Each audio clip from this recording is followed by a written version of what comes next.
Assalamualaikum warahmatullahi wabarakatuh. Halo semuanya, perkenalkan saya Kimi Komalangma dengan NIM 25051100032. Di sini saya akan membuat video pengerjaan soal UAS mata kuliah pemrograman komputer dasar.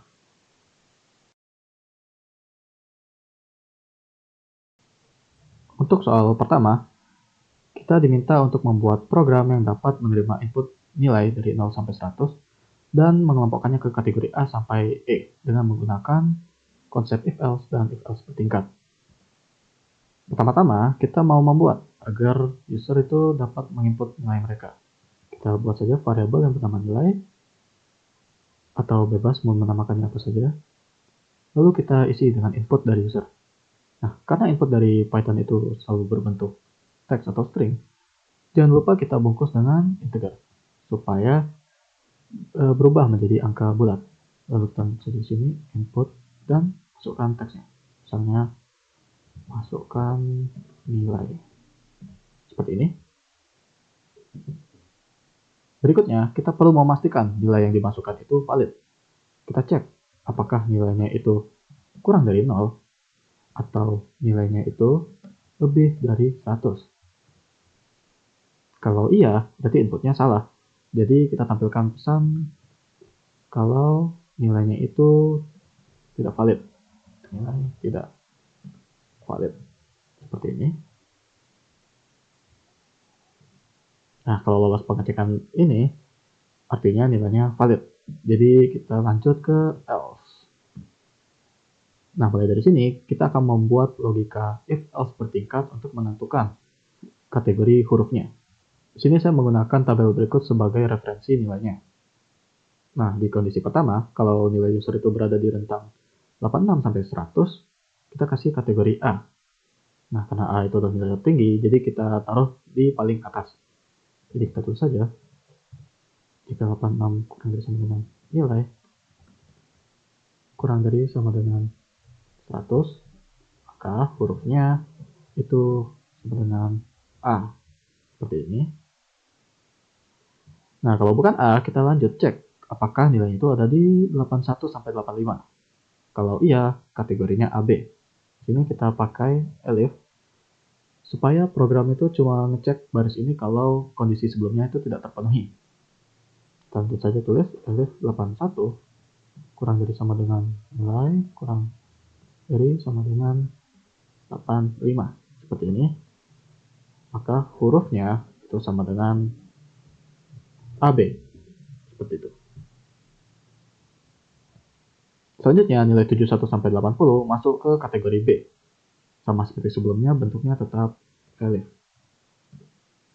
Jadi tadi 71 kurang dari sama dengan nilai kurang dari sama dengan 80.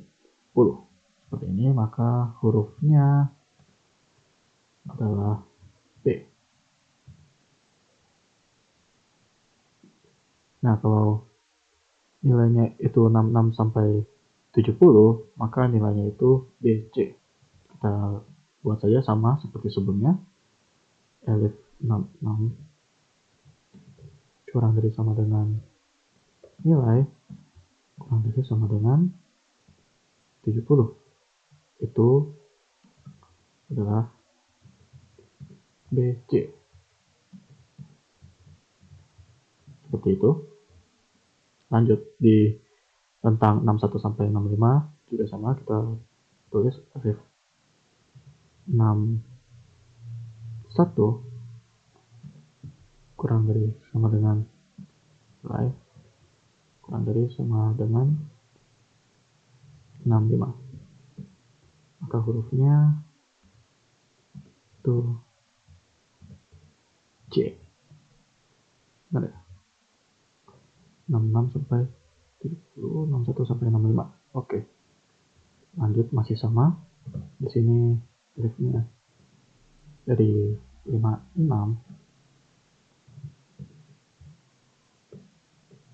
sampai 60 itu hurufnya D, E, C, D. Oke.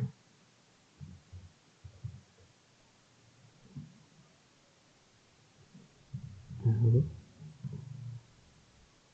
51,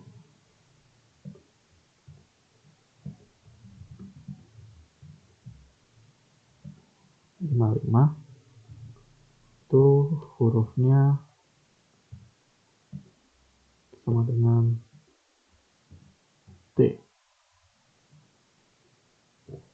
Nah, sini sisanya itu di bawah D, yang berarti E. Kalau semua kondisi ini tidak terpenuhi, artinya nilai user berada di bawah 51. Maka kategori hurufnya adalah E. Di sini kita tulis else sebagai penutup, karena semua kemungkinan ini sudah tercover. Terakhir kita tulis saja else huruf itu sama dengan E. Nah, ini kita print saja.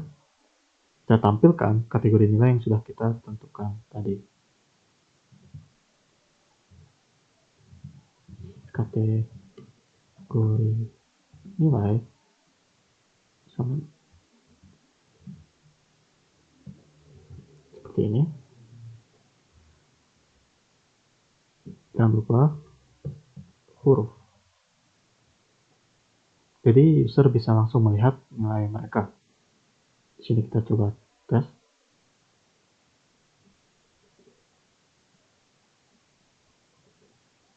Masukkan nilai, misalnya 76.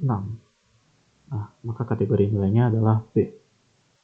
Atau jika nilainya itu misalnya 92, maka nilainya A. Seperti itu. Atau mungkin jika nilainya misalnya 45, nilainya E.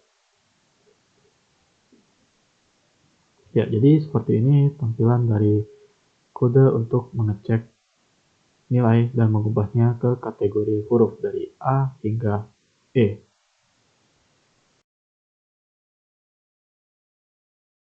Di soal kedua, kita diminta untuk membuat program deret angka dan operasi matematika. Jadi program akan menampilkan deret angka, total, dan bilangan genap berdasarkan input N. Pertama-tama seperti biasa, kita minta user untuk memasukkan nilai N. Jadi sini kita tulis N.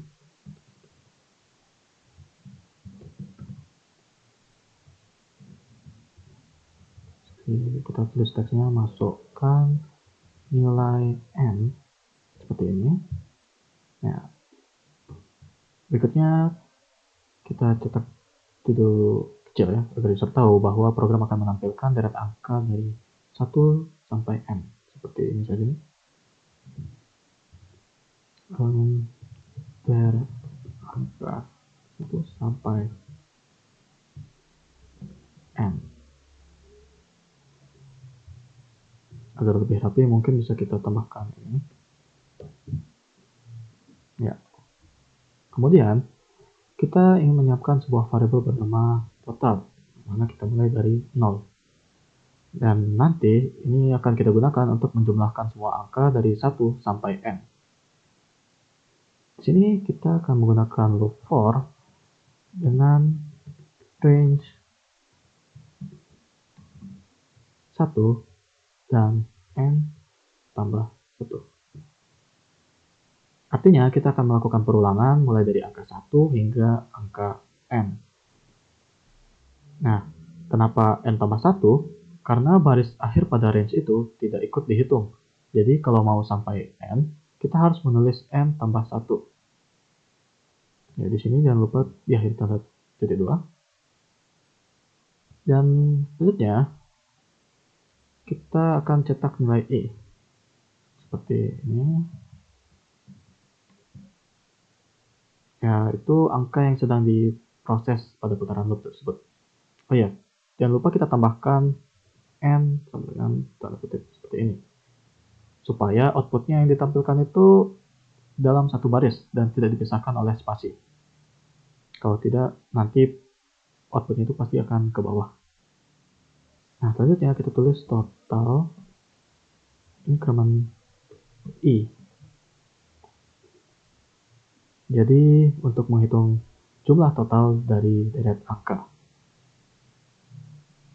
Nah, setiap kali loop berjalan, kita tambahkan nilai I ke variabel total, dan pada akhir loop, total akan berisi jumlah seluruh angka dari 1 sampai N.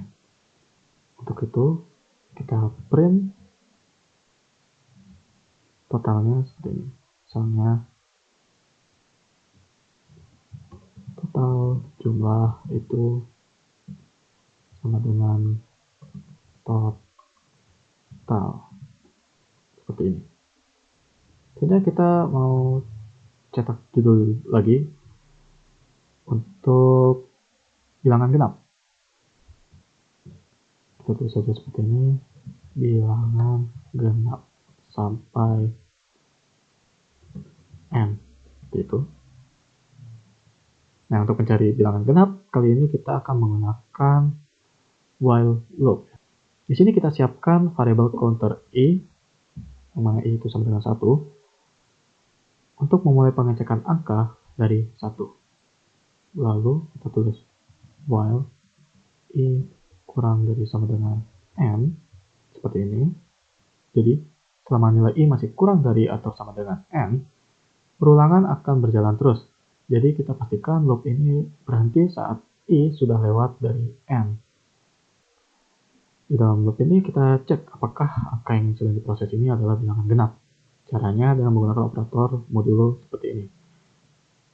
Jika I itu habis dibagi 2, kita tulis 0. Ini artinya jika I habis dibagi 2, maka I merupakan bilangan genap. Jika angka tersebut genap, kita cetak I. Jangan lupa tambahkan ini, agar semua bilangan genap itu dicetak dalam satu baris. Terakhir kita tulis di sini I increment 1. Untuk menaikkan nilai I sebanyak 1 di setiap perulangan. Kalau kita tidak menaikkan nilai I, maka loop akan berjalan selamanya. Itu biasa disebut infinite loop. Jadi baris ini wajib ada. Ya, sekarang kita coba run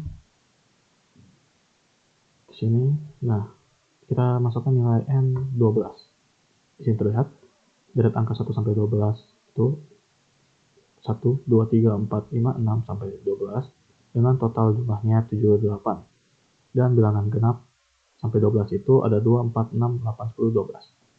Kita coba cek lagi misalnya angka misalnya 7. Maka deret angka 1 sampai 7 itu 1, 2, 3, 4, 5, 6, 7 dengan total jumlah 28, dan bilangan genap sampai 7 itu hanya ada 2, 4, dan 6. Jadi seperti inilah program deret angka dan operasi matematika untuk menampilkan deret angka, total jumlah, dan bilangan genap dari nilai input N. Jadi intinya di sini, for digunakan ketika jumlah perulangan sudah diketahui sejak awal, dan while digunakan ketika jumlah perulangan belum tentu diketahui, dan ketika perulangan bergantung pada kondisi tertentu. Untuk soal ketiga, kita akan membuat program untuk mencetak pola segitiga naik dan terbalik menggunakan nested loop dengan pola bintang. Seperti biasa, kita mulai dengan meminta user memasukkan tinggi segitiga yang ingin dibuat.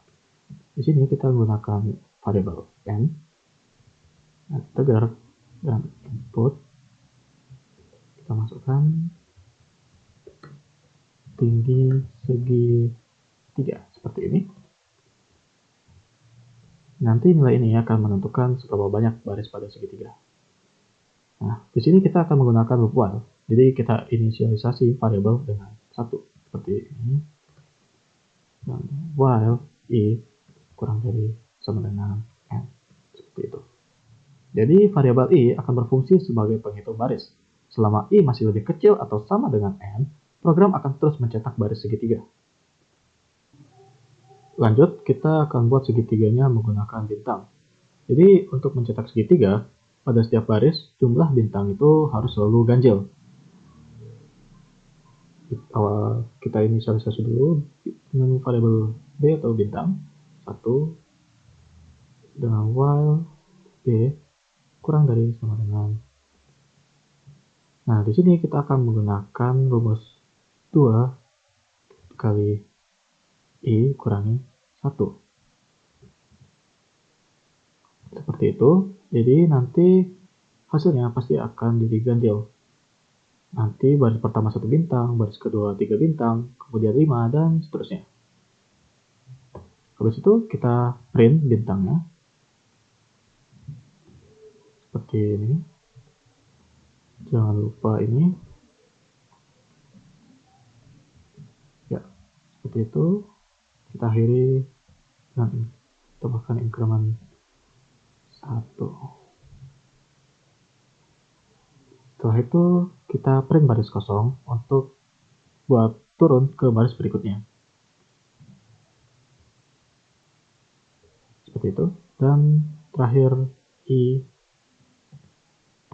tambah sama dengan 1 biar lanjut ke baris bawahnya. Setelah ini selesai, kita coba run. Kita masukkan nilainya 7. Nah, kelihatan di sini segitiganya itu masih berbentuk siku-siku. Jadi supaya bentuknya rapi atau bentuknya sama seperti segitiga sama kaki, maka setiap baris segitiga ini perlu ditambahi spasi di depannya. Jadi nanti pada baris pertama jumlah spasinya paling banyak, terus makin ke bawah semakin sedikit. Karena itu di sini kita tambahi dulu variabel s atau spasi dengan ini y s kurang dari sama dengan. Sini rumusnya akan jadi n kurangi dengan i. Seperti itu. Lalu sama seperti untuk bintang, kita print spasinya.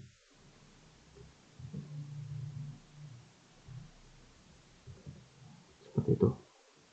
Lalu terakhir kita tambahkan ini. Nah, sudah seperti itu. Sekarang kita cek lagi gambar. Nah, kita masukkan 7. Nah, sekarang segitiganya sudah menjadi bentuk segitiga sama kaki. Untuk membuat segitiga terbalik, sebenarnya caranya mirip dengan segitiga naik. Bedanya kita mulai dengan baris yang paling besar, yaitu n. Sekarang kita coba untuk copy paste ini. Dan kita ganti p-nya menjadi n. Karena nilai awal yang pasti paling besar dan menurun sampai 1. Jadi kita sini tulis 1 dan i pastinya akan jadi sampai lebih besar sama dengan 1.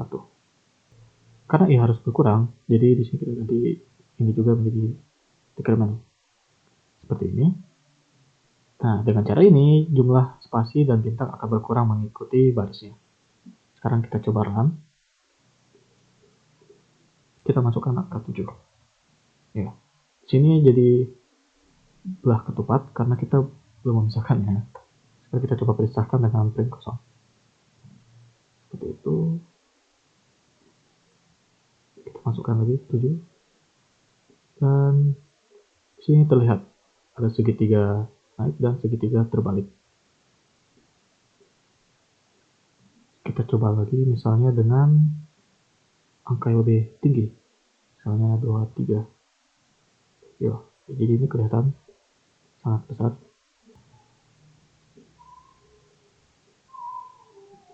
Jadi seperti inilah bentuknya untuk program mencetak pola segitiga naik dan terbalik.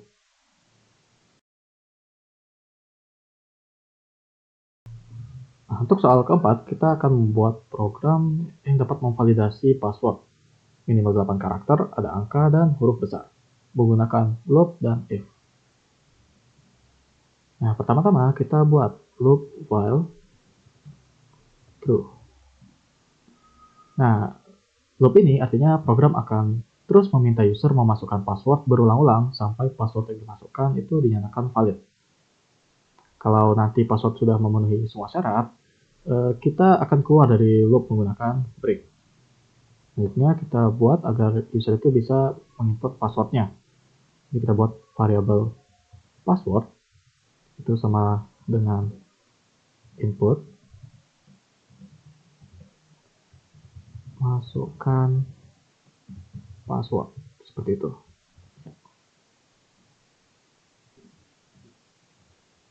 Password yang dimasukkan ini akan kita simpan dalam variabel password ini untuk dicek satu persatu nanti. Sekarang kita akan membuat dua variabel boolean, yaitu ada angka dan ada huruf. Ada huruf besar. Ya. Keduanya ini kita set dulu ke false. Seperti itu. Nah, jadi ada angka ini untuk menandai apakah passwordnya ada angka atau tidak. Dan ada huruf besar untuk menandai apakah password mengandung karakter huruf besar. Nah, kedua boolean ini akan kita set dulu menjadi false dan nanti akan berubah menjadi true kalau syaratnya sudah terpenuhi. Lanjut, kita akan buat loop for char and password seperti itu. Untuk mengecek setiap karakter yang ada di dalam password. Jadi kita akan memeriksa password karakter per karakter. Nah, sekarang kalau karakternya itu mempunyai digit atau angka, maka ada angkanya kita set ke true. Dan kalau ada karakter seperti huruf besar, maka kita set ada huruf besar sama dengan true. Seperti itu. Kedua pengecekan ini tidak memakai elif supaya keduanya tetap dicek walaupun karakter sebelumnya sudah memenuhi salah satu kondisi. Setelah selesai mengecek karakter, kita cek dulu panjang passwordnya. Di sini kita bisa gunakan if when password kurang dari 8. Jadi jika passwordnya itu kurang dari 8 karakter, maka kita akan memberikan pesan bahwa passwordnya terlalu pendek. Jadi kita tulis dengan print. Sini password harus mengandung atau harus memiliki minimal 8 karakter seperti itu. Selanjutnya, kalau variabel ada angkanya itu masih bernilai false atau kita tulis if not ada angka, maka kita berikan pesan kalau password harus mengandung minimal 1 angka. Kita print password harus mengandung minimal 1 angka, seperti itu. Begitu juga dengan huruf besar. If not ada huruf besar, kita print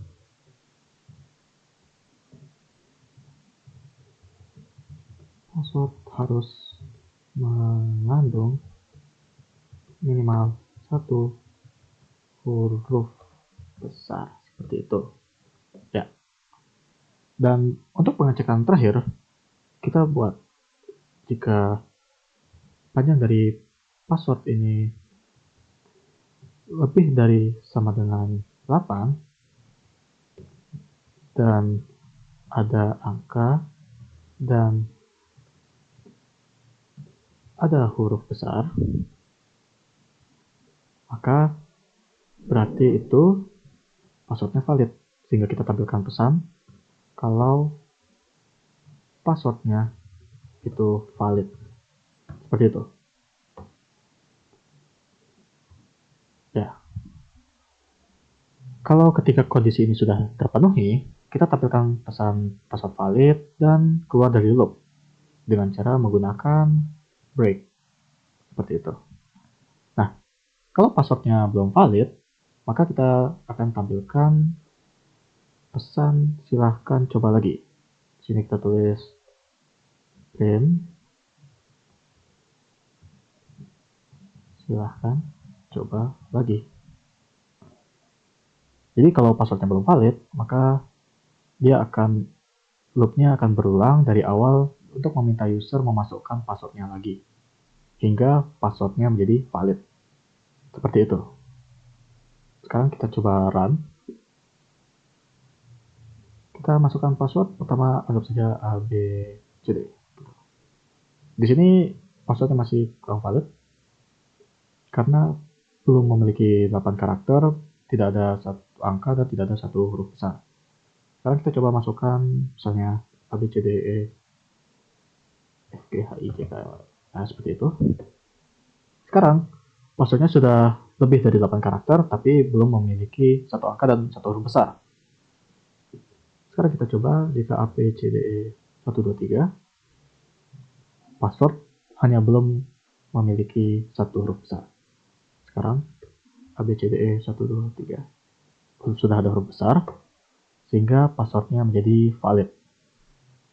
Ya, seperti itu program dari memvalidasi password. Dengan passwordnya harus memiliki minimal 8 karakter, satu angka, dan satu huruf.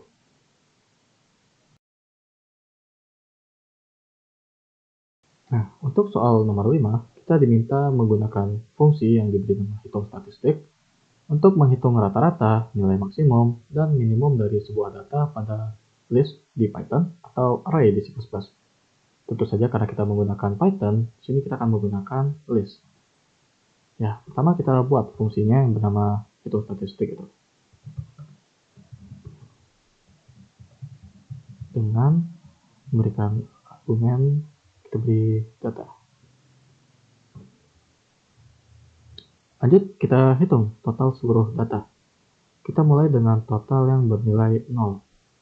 Lalu kita loop setiap elemen di dalam list.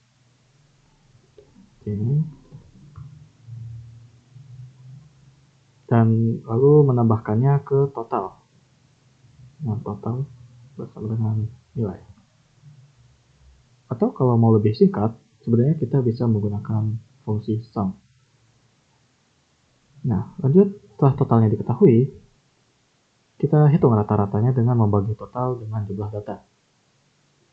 Yaitu rata dengan total dibagi dengan jumlah datanya. Seperti itu. Nah, selanjutnya kita akan mencari nilai maksimum dan minimum. Jadi kita buat variabel maksimum yang mana kita butuh nilai awal sebagai pembanding. Jadi kita tentukan nilai awalnya itu menggunakan elemen pertama pada list. Jadi kita tulis di sini data 0 atau elemen pertama pada list.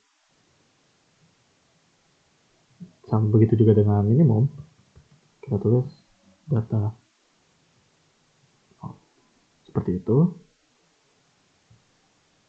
Sekarang kita cari nilai terbesar dan nilai terkecilnya. For nilai in data, jika nilainya itu lebih dari maksimum, maka kita update maksimum itu menjadi nilai. Dan jika nilainya itu kurang dari minimum, maka kita update nilai minimum itu menjadi nilai seperti ini. Jadi maksudnya loop ini digunakan untuk memeriksa satu persatu seluruh angka yang ada di dalam list data. Variabel nilai akan berisi elemen yang sedang diperiksa pada setiap iterasi. Jadi pada awalnya nilai maksimum dan minimum itu sementara diisi dengan elemen pertama pada list. Kemudian setiap angka dibandingkan dengan nilai maksimum dan minimum tersebut. Nah, jadi kalau nilainya lebih besar dari maksimum saat ini, jadinya maksimum akan diupdate atau diperbarui menjadi nilai tersebut. Jika nilai lebih kecil dari minimum saat itu, maka minimumnya juga akan diperbarui. Nah, dengan cara ini, setelah loop selesai dijalankan, maksimum akan berisi angka terbesar di dalam list, dan minimum akan berisi angka terkecilnya. Lalu terakhir kita kembalikan data rata, maksimum, dan minimumnya. Seperti itu.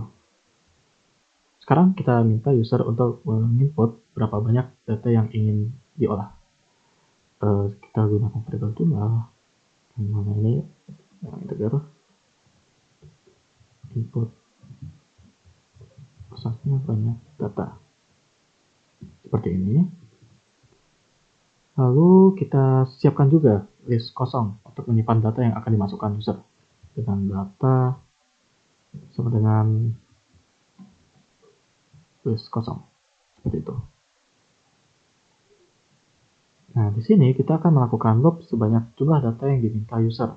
Kita tulis in range jumlah seperti ini. Maka variabel angka itu sama dengan integer dengan input f-string. Kita tulis masukkan angka ke, setelah itu dengan i ditambah 1 seperti itu. Lalu kita tulis data append untuk angka. Jadi maksudnya setiap angka yang diinput akan ditambahkan ke dalam list menggunakan append. Nah, sekarang kita panggil fungsi yang sudah kita buat tadi dengan rata, max, dan min. Itu adalah dari fungsi hitung statistik. Seperti itu. Sekarang kita tinggal membuat perintah print untuk menampilkan hasil statistik yang sudah dihitung. Itu ada print, ada data yang sama dengan data.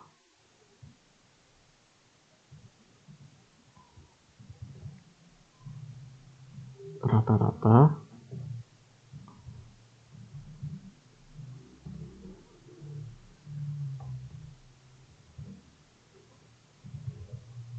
maksimum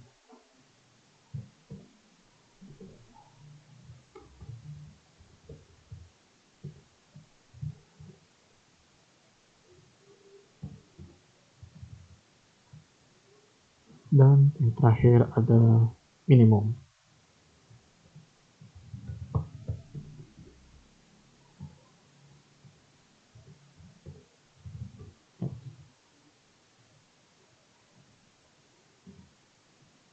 Ya, seperti itu.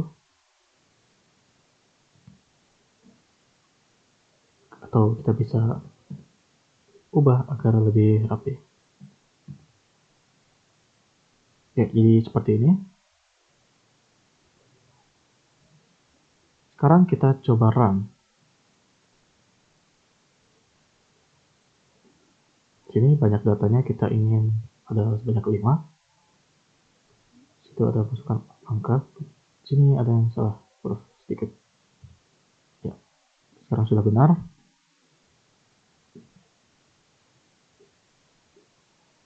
Sekarang kita banyak data 5. Masukkan angka ke 1. Misalnya ada 4, 2, 6, atau 1, 9. Seperti itu. Jadi kita langsung diberikan datanya. Ada data 4, 2, 6, 1, 9 dengan rata-ratanya 4,4, maksimum 9, dan minimumnya 1.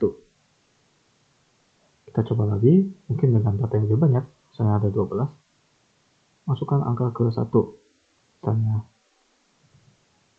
10, 2, 3, 4, 6, 39, bebas.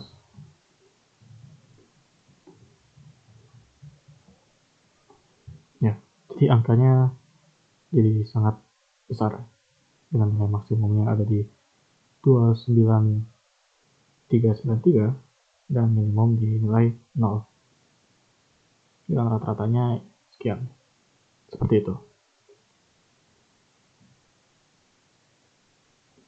Jadi bisa dikatakan program ini sudah benar dan berhasil.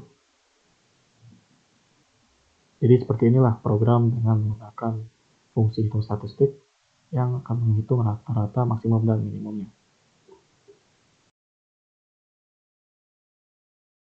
Untuk soal terakhir, yaitu soal nomor 6, kita diminta untuk membuat sistem kasir mini yang dapat menerima daftar harga dan kuantitas barang, menghitung total belanjaan, diskon, dan menampilkan truk lengkap.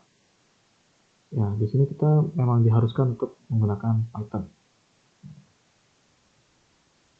Oke, pertama-tama kita ingin meminta pengguna untuk memasukkan berapa banyak item yang akan dihitung dalam kasir. Misalnya kita gunakan variabel jumlah item, yang mana ini integer dengan input dan pesan masukkan jumlah item yang ingin dibeli. Seperti itu. Nanti nilai ini akan menentukan berapa kali kita melakukan input harga dan kuantitasnya. Selanjutnya kita akan membuat list. List pertama itu ada untuk menyimpan harga setiap item. Kita tulis harga list. Itu sebenarnya list kosong. Yang kedua kita membuat list untuk menyimpan jumlah pembelian atau kuantitasnya. Kita bisa pakai, kita singkat saja quantity list dengan list kosong. Dan list yang terakhir itu untuk menyimpan total harga per item. Jadi total per item dengan list. Kita tulis begitu. Ya, dengan cara ini nanti setiap data yang tersimpan itu jadi rapi dan mudah diakses kembali ketika kita akan menampilkan truk. Lanjut kita akan membuat loop yang berjalan sebanyak jumlah item yang dimasukkan oleh user sebelumnya. Jadi kita tulis ini for i in range itu jumlah item. Jadi untuk setiap item kita tampilkan nomor itemnya. Jadi kita print f-string item ke i ditambah dengan 1. Seperti ini. Kalau mau lebih rapi kita tambahkan garis miring n. Ya, seperti itu. Lanjut. Kita akan meminta harga dan jumlah pembeliannya. Jadi kita buat inputnya seperti harga itu sama dengan integer dengan input, misalnya contoh pesannya itu masukkan harga dan kuantitas atau kita tulis quantity sama dengan integer input masukkan jumlah seperti ini.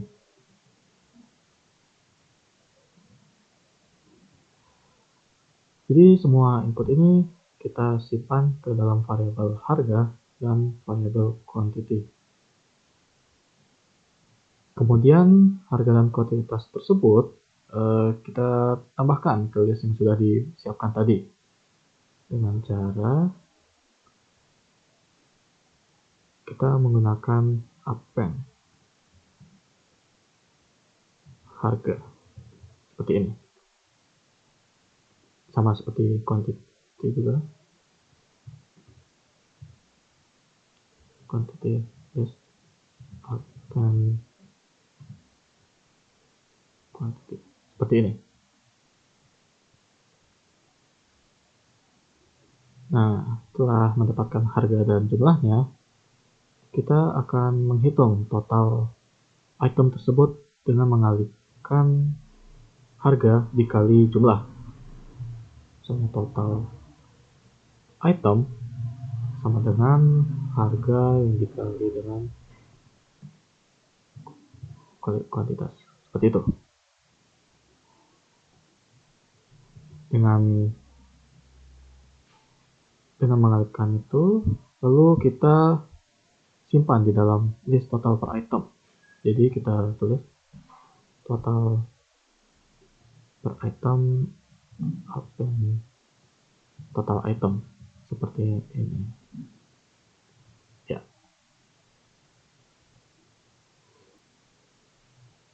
Setelah itu kita ingin menghitung total belanja keseluruhannya. Jadi di sini kita tulis total belanja. Jadi kita mulai dari 0 dan lalu kita jumlahkan tiap nilai yang ada di dalam list total per item. Jadi for nilai yang total per item, jadi total belanja itu increment dari nilai seperti itu. Ya, setelah mendapatkan total belanja, kita bisa menentukan diskonnya. Nah, kita mulai diskonnya dari 0. Jika total belanjanya itu misalnya lebih dari sama dengan 100.000, maka kita beri diskon sebesar total belanja dikali misalnya 10%, kita gunakan 0,10. Atau jika misalnya kita gunakan jika total belanjanya itu hanya lebih dari sama dengan 50.000, kita beri diskon sebesar hanya 5%, 0,05 seperti itu. Setelah kita menentukan diskon, kita bisa menghitung total belanja dengan mengurangi diskon. Di sini kita tulis total akhir sama dengan total belanja dikurangi diskon. Nah, sekarang kita loop kembali dari item pertama sampai item terakhir. For in range jumlah item, kita mau menampilkan harga, jumlah, dan total per item. Jadi kita tulis print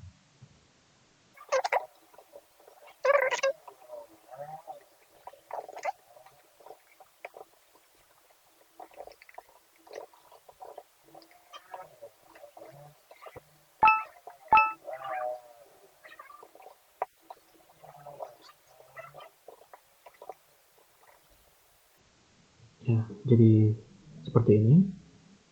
Karena kita menyimpan semuanya dalam list dengan indeks yang sama, setiap data itu jadi saling berhubungan dan jadi mudah diakses. Sekarang kita hanya perlu untuk membuat stroke belanjanya.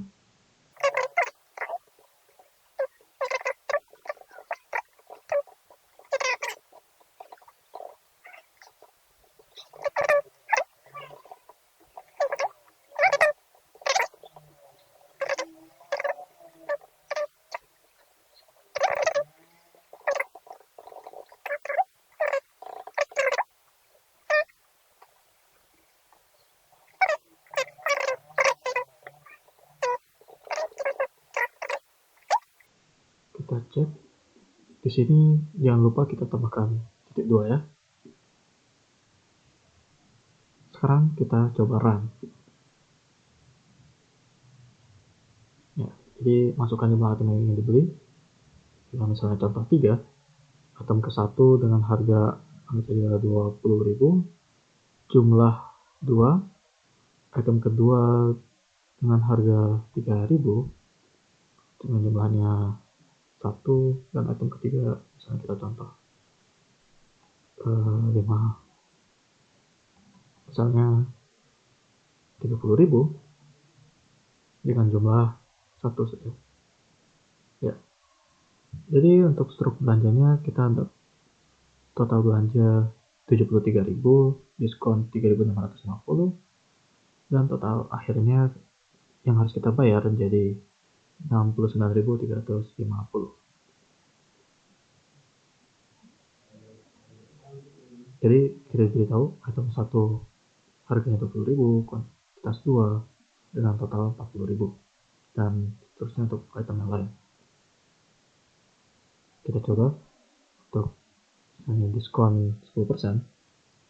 Di sini anggap item yang dibeli 2, item pertama itu 50.000, jumlah 1, dan item kedua 25.000 dengan jumlah 2.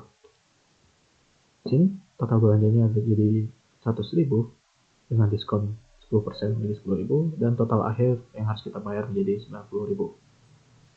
Ya, jadi seperti inilah program sistem kasir mini yang dapat menerima daftar harga dan kuantitas barang, menghitung total belanjaan, diskon, dan menampilkan struk yang lengkap. Oke, sekian video saya kali ini.